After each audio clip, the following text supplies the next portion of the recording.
Good morning. Communities like Manatee Bay Apartment Corporation have a responsibility to use reasonable care to keep their premises safe. These duties include doing reasonable background checks, effective background checks, roving securities, cameras, surveillance, good communication with their local law enforcement, good cooperation with their local law enforcement, and keeping dangerous people off of their communities, keeping their tenants safe. And when they fail to meet these responsibilities, they have to be held accountable. On April 4th, just a couple months ago, 2019, unfortunately, Manatee Bay failed to keep its community safe. And as a consequence, Gabriella Marino, a 51-year-old school teacher and a mother, and the roommate and best friend of Florencia Gutierrez and Daniel Gutierrez, who is not a roommate, but was very, they have a very, very close family,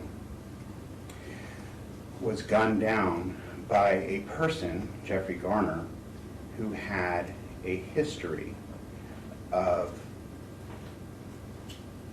domestic violence and substance abuse. And this is a person who should not have had a gun. And this is a person who Gabriella Marino, Florencia Gutierrez, and Daniel Gutierrez should never have been exposed to. They counted on Manatee Bay Apartment Corporation to keep their premises safe. That's the bargain that landlords make with tenants. You pay rent, and this is a high rent area, and they keep you safe. But Manatee Bay and a lot of communities in that area do not meet that burden. What they do is they create a false sense of security. And we, in investigating this case, in order to be able to bring this case in a lawsuit, is we investigated it. And Mr. Gonzalez and I are both from the Boynton Beach, Lake Worth area, and we were shocked to find how violent the East Boynton Beach area is. We found in a 3-year period over 60 gun violence crimes. And within a week or two after Gabriella Marino was needlessly gunned down, there was another murder in that same area. The police in that area deserve better cooperation and communication with the landlords and the local communities there.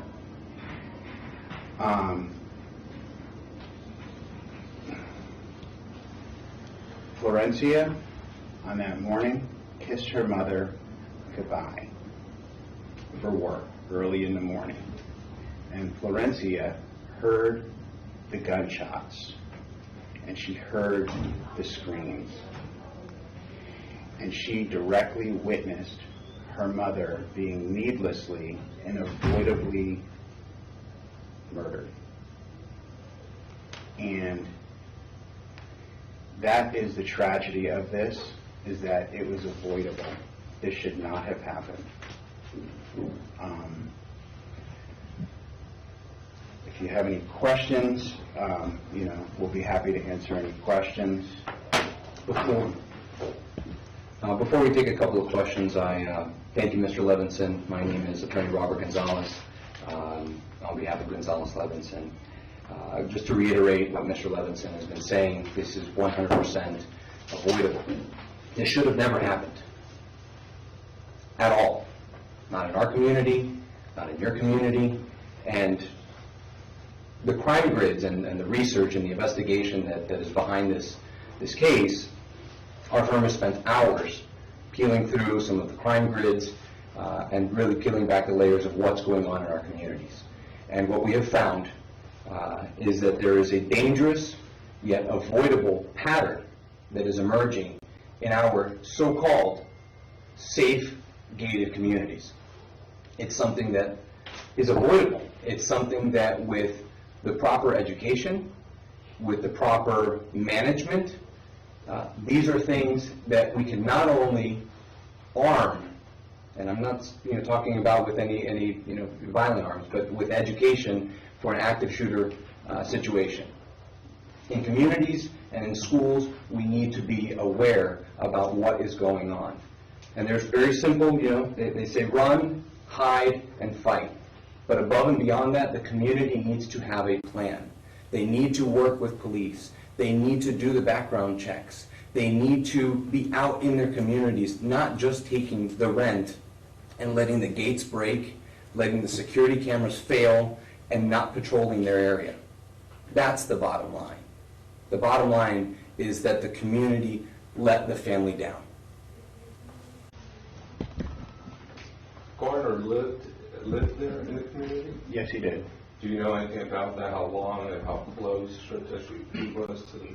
He lived there for approximately 3 to 4 years before that.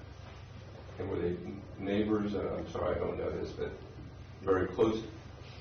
They lived within maybe 500 feet, 1,000 feet.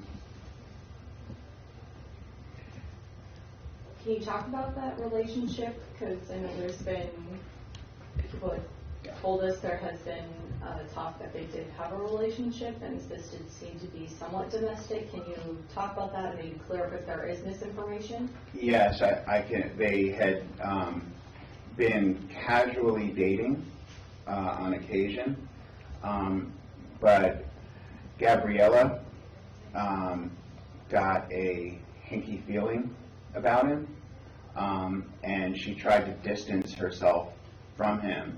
And this happens a lot, actually, across the nation. There are statistics that sometimes when women tell men no, and they tell them they don't want to communicate with that man, some narcissistic type men don't take no for an answer. And he got very frustrated and upset, we assume. He had been drinking all night the night before this happened. He lived with 2 people who all were had substance abuse issues. So she broke it off with him, and he was very upset. He had been harassing her and stalking her. And does that answer your question?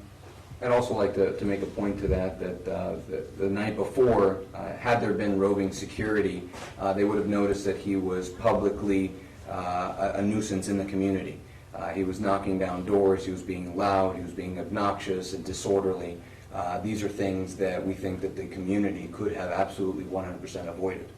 Were the police called? Do you have records of them coming? At this time, we don't have that information. Do you know if she notified the apartment complex that she was in fear of him and that this relationship had ended and that there could be a potential issue? At this time, we're not going to comment on that specific aspect of the case. Was the apartment complex supposed to have the security? Was there stuff that they were supposed to be having that they did not have, and can you just explain that a little bit better? That's a good question. The apartment complex advertises, and for all intents and purposes, when you're entering the community has the perception of being a gated community. There are placards. Actually, I'm going to have our paralegal bring a photo of the entrance that it actually says, no trespassing, all Boynton police officers are authorized to warn persons to leave the premises.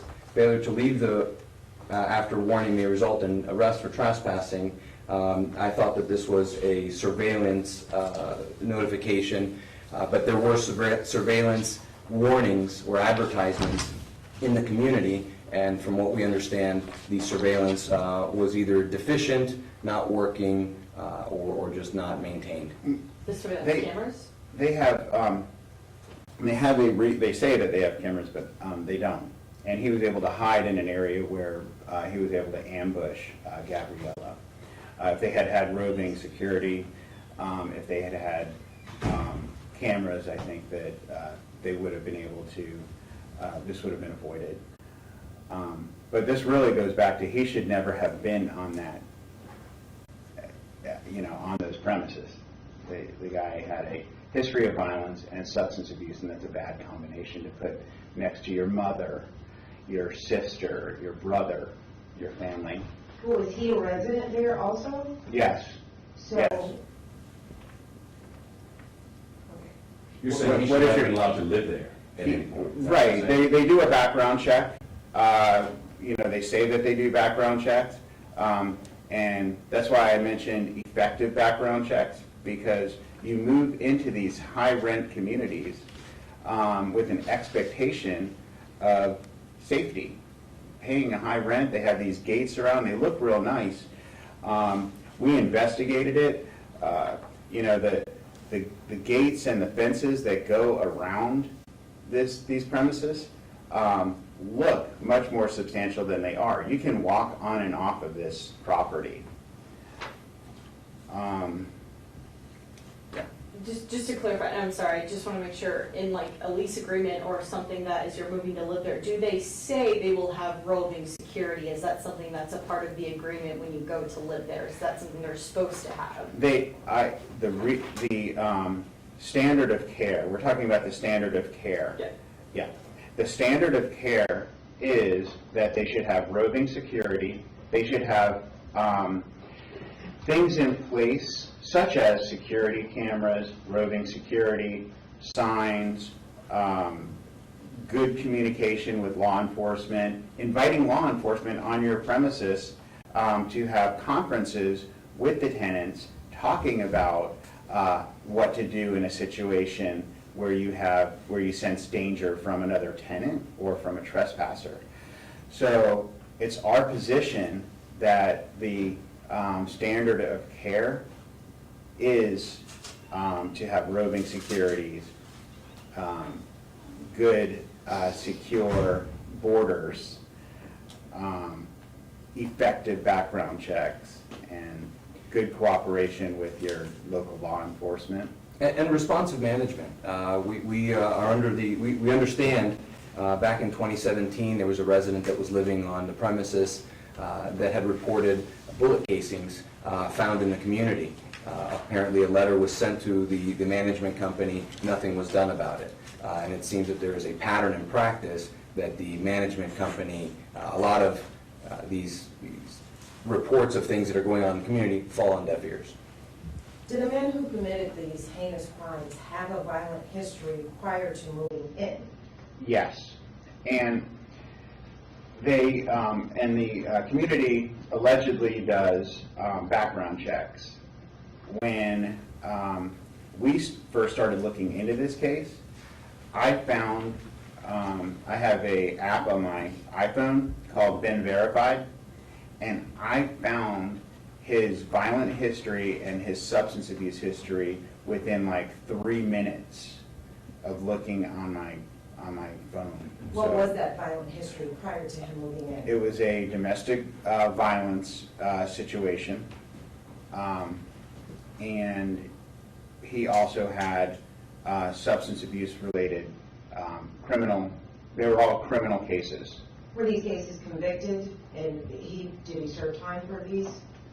I don't know how much time he served, or he typically, I started out as a public defender, so I am aware that typically in those situations, people spend at least a little time in jail.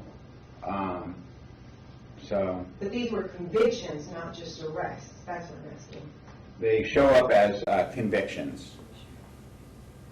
Switching gears a little bit here, since I know this is all about Gabriella a little bit, I don't know if maybe Florencia, if you feel comfortable at all, telling us about your mom, telling about, I know she was a teacher and she was helping a second grade teacher, my understanding, so she had kids. Do you mind telling us about her? I know it's a very tough time, but giving us a little bit about who she was. If Florencia is, you can see how visibly upset she is. Of course. You can see what a close family they are. Florencia and Danny feel deeply that this was an avoidable tragedy. I don't know if you want to add anything to this, but I think that Gabriella Marino's, the murder of Gabriella Marino and Gabriella Marino's life has meaning, very, very deep meaning to Florencia and Danny and to so many others, her students and her friends. But it's our intent to give this tragedy meaning and to try to make something positive happen from this tragedy. We want to encourage communities to work more closely with law enforcement, to act on public records which reflect someone who shouldn't be on the community grounds, and to try to avoid this happening to another school teacher, another mother, another sister, another brother. This is what we're trying to do. Yeah, my mom was, simply put, very loving and happy person. And this is just it happened 2 months ago, really. And Florencia sadly had the trauma of hearing it happen. She kissed her mother goodbye moments before this happened. She heard the gunshots right outside of her window. And this is needless. This is senseless and needless, and it could have been avoided if Manatee Bay Apartment Corporation had kept their part of the bargain, had fulfilled their duties and their obligations to their tenants. Florencia, a lot of times people who commit these heinous crimes, they don't think about the loss for the victims and the victim's family. What's that loss been like for you and your family, having your mother gone, having this person take away your mom from you? It's probably been harder than we could have ever imagined experiencing something. Yeah, it's pretty devastating. We're a family in Argentina that hadn't seen my mom for years, and we'll never get to see her again. And we were a very close family, so it's definitely heartbreaking. And you know, a needless death like this, the needlessness of it, the avoidability of it, makes it more tragic and more painful, especially for a vibrant person in our community like Gabriella Marino. And it really only happened a couple months ago. So I think that these tragedies burn for a long time. They burn forever. When Florencia gets married and has children, she's always going to think of, oh, what if mom was here? For graduations, for all those things, birthdays, this is something that goes on forever, for the rest of your life. This is not a tragedy that just, it's not like getting a cut on your arm or a sprained ankle that gets better. Daniel, I just had a quick question. Your mom was from Argentina originally. What did you just tell us how she came when she was a young person, or anything about that background of hers? Sure. My dad and her immigrated here in the early 2000s to bring us to a better place, a safer place, give us more opportunities, in search of what this country offers versus our country, which is to have a better life, but also a safer, more peace of mind. Where in Argentina, what city were you guys from? Mendoza. Mendoza. At this time, I think we'll take just a couple more questions. I think that Are we going to be able to have some of these sound bites in Spanish afterwards? Can you kind of clarify, because you gave us, I know, the public records, and you're saying that there were 60 gun violence crimes in 3 years, but how big of an area are you looking at? Because East Boynton's quite large, and you have different pockets of crime areas, specifically the heart of Boynton, which is just west of where this is. Yeah, well, we intentionally did a very tight grid. We did 2 of them. We did one with Boynton Beach Police Department, which is much more comprehensive, but it's still the same area. We have copies for everybody. And we did a Palm Beach Sheriff's Office, which is much more condensed to gun violence. It was within a 2-mile radius. And Boynton is quite large, but I am from East Boynton, and I was shocked. And another twist on this right now in current events, we are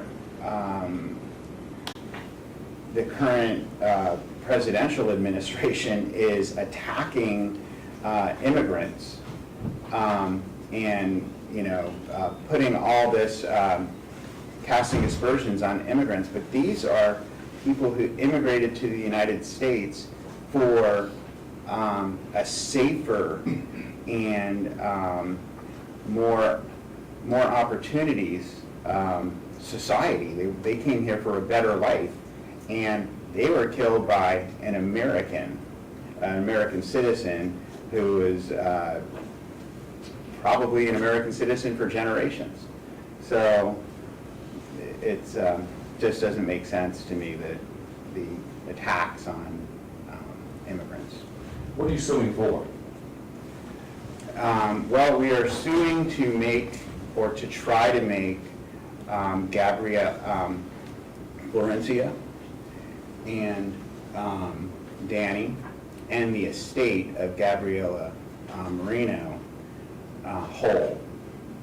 And there's no number on that, if that's what you're asking. Yes. Yeah. That's a jury question, and a jury will have to decide that. That's an interesting question, and we always tackle it if this is a civil case, and if somebody could give you an amount of money before anything happened, what would you take? It's not a fair question. Is that your expectation that will happen? It will play out that way? That will get to a jury? Yes. I know you filed about a week ago. Have you heard anything back from the apartment complex yet on their response to the filing? No. In Spanish now? For any questions, please? For Spanish, yes. Buenos días, yo me llamo el abogado Roberto González, estoy aquí con el partner Lee Levinson, nosotros somos de la firma de González y Levinson. Hoy nosotros tenemos la gran dificultad de montar un caso contra un complejo de apartamentos de parte de Florencia Gutiérrez y su hermano Daniel Gutiérrez. Esto es sobre de un tiroteo que sucedió, que pasó en Manatee Bay Apartment Complex Corporation. Desafortunadamente, Gabriela, la mamá de Daniel y Flor, falleció porque el complejo no tenía la seguridad necesaria para proteger a los que vivían dentro de esa comunidad. Por afuera, la comunidad se ve muy seguro, tienen advertencias de cámaras y desafortunadamente no había cámaras o video. El daño fue o estaba dentro de la comunidad. Había un señor que vivía en uno de los apartamentos y la compañía que maneja ese complejo desafortunadamente no hizo un background check o no lo hicieron apropiado. Y esto es un señor que tiene historia de violencia y con problemas de alcohol. También este señor tenía armas y nosotros pensamos que esta gran pérdida de una gran vida pudo ser evitado. La compañía pudo hacer más, pudo proteger a los que vivieran adentro de ese complejo. Si quieres decir algunas palabras.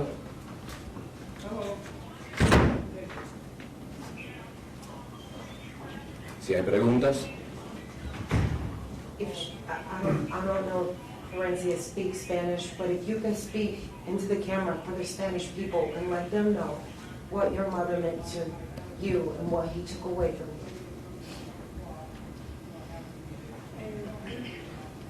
Mi mamá fue una persona excepcional, una madre, hija, hermana, tía, maestra, excelente y siempre feliz, contenta, siempre ayudando a todos y su muerte nos ha...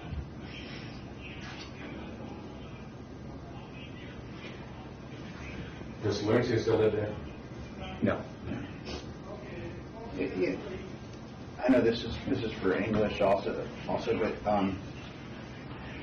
another thing that's important is that that how important education is for this family. And Florencia is a CPA; she's a certified public accountant, and Daniel is an architect. These are, they really believed in education. They really came here to have a better, safer life. And Gabriela was extremely proud of, both of her children becoming such achievers. Un poquito más en detalle, el complejo de apartamentos, la falla precisa que tuvieron, porque como usted dijo, el daño vino de adentro, no fue alguien de afuera que entró y cometió un crimen, era alguien que vivía adentro que cometió el crimen. Entonces, ¿qué es lo que tuvo que haber hecho este complejo de apartamentos para haber evitado esta tragedia? Para evitar esta tragedia, de verdad, el complejo de apartamentos tenía que hacer una buscada de la historia de este señor que mató a Gabriela. Él tiene una historia de violencia en su pasado. También el complejo tiene noticias de crimen que está en el vecindario. También crimen que está sucediendo dentro del complejo. Es una cosa que son varios fallos. No solo el fallo de no hacer una búsqueda apropiada, pero también tener la percepción de una comunidad segura, una comunidad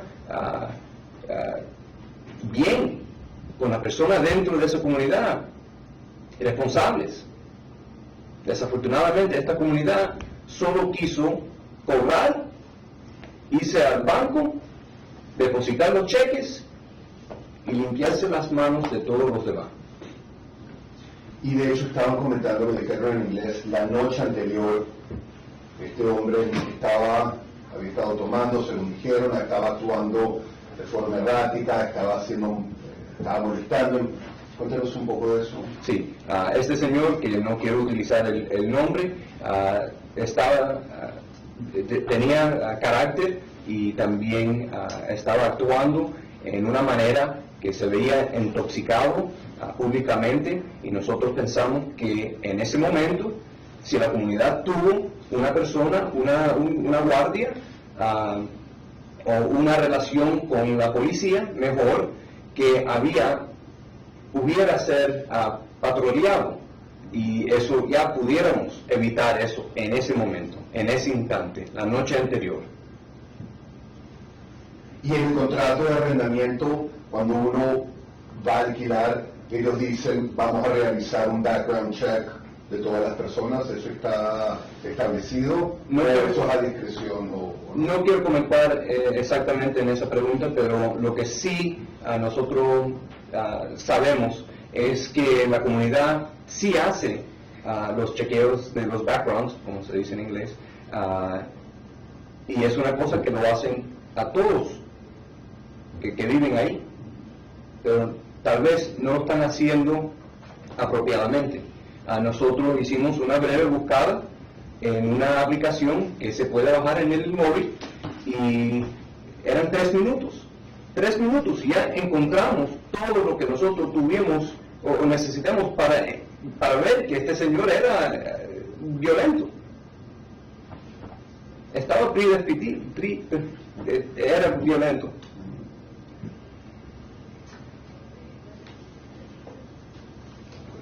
Any further questions? No?